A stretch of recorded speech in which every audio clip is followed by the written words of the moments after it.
Pre-Suasion by Robert Cialdini. I first got this book because I really loved his first book called Influence. And that book I would call a classic book, and it's a really great book if you want to influence other people or you want to know what other people may do to influence you. I'll include both books, the links to both books in the description. About this book, Pre-Suasion. The basis of this book is that there's certain things you could do or say, or even certain types of music that you can play before you make a request of somebody, and that person will be more likely, more receptive to what you have to say because of what you did beforehand. So this is a great concept, and I really look forward to reading this book.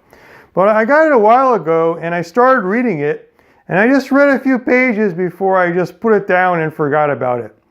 It's not that it's not an interesting book. There's a lot of great information in it.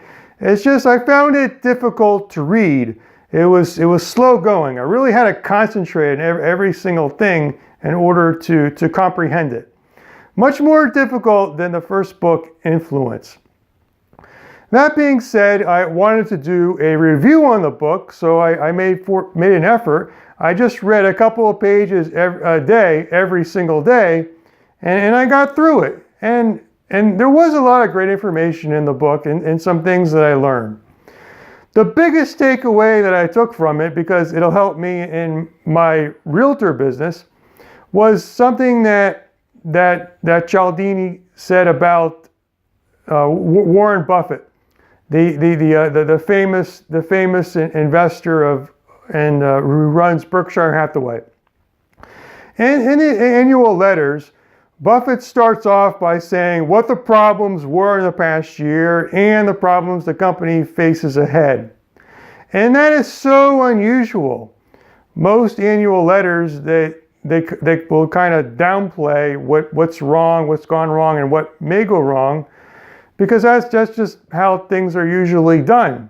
So when you have someone that starts off by saying what the problems are and what challenge they face ahead, and then he goes into the strengths of the company, it makes it all that more believable because he started off by saying what was wrong. And that's a concept that I really love. And I see it in my realtor business with this filling out a seller's disclosure when sellers fill that out. They're usually reluctant to say if there's about anything that's wrong with the house because they feel like it'll lower the value of the house.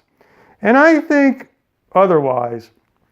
And I remember showing a house, and on that seller's disclosure, it said the seller put down that the roof only has a few years left in its life and it'll need to be replaced. And I thought, wow, this is really unusual for a seller to disclose something like that. This seller must be a really upfront, honest person. Now, I don't know if he really was or not, or just knew the proper tactics, but that's what I thought. And so when I ever talk to sellers, I always recommend that they do disclose what's wrong with the house. It doesn't usually lower the value of the house, and it makes the buyers trust the seller all that much more. So that was the biggest takeaway I got from the book. And so for this book, I would say if you really love psychology, you like marketing, and you've read a lot of other books, read this book. It definitely can't hurt you, and there's a lot of great information. But if there are books that you haven't read yet, especially the first book, Influence, read those books first. So if you like this review, please give it a thumbs up. And if you like this channel, and how can you not, subscribe. So thank you, and I'll talk to you next time.